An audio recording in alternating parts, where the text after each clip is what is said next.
You know, the book a few years ago, a Stanford B school professor, I think it's Bob Sutton, wrote a book called The No Asshole Rule, saying that assholes, no matter how brilliant you are, that assholes are a net negative, that no matter how good they might be, that their personality drags down the company more than it's worth.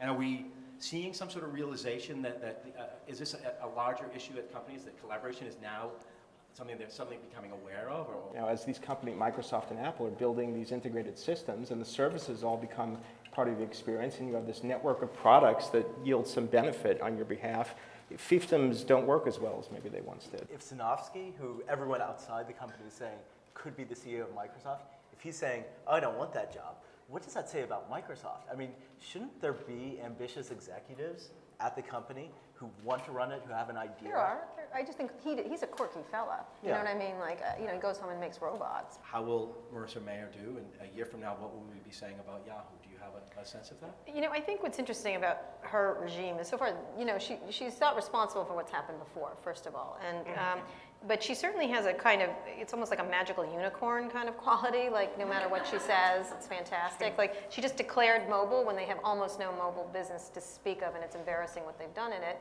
And suddenly the stock went up just because she said they're going to do it. Now, they hadn't done anything. They bought a very small company. And they just, because she says it, that's a really important thing. It sounds dumb, but it's a super important thing. So I think at some point, though, people are going to say, well, what has she actually done? And so I think what will be interesting to see is where she can get growth, where she can cut costs. When she starts to really get her, really into it, if she can create innovative products that have some staying power and are relevant to consumers. And I think she will eventually be judged on that and not what she looks like and that she's a young lady and she has a baby. Just like Yahoo needs somebody who can stay around for a while, so does HP. I mean, they've been through to hell and back in the past couple of years. And it's easy to forget just how well this company was doing under Mark Hurd.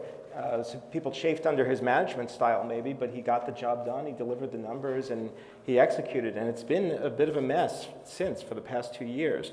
I think, at least at first, there was a sense that Whitman came in and was able to calm the waters, and to an extent she has, though I don't think everything is completely settled down in the executive suite. But she took expectations way down. They had an analyst meeting at the beginning of October here, and she just slashed the forecast for next year.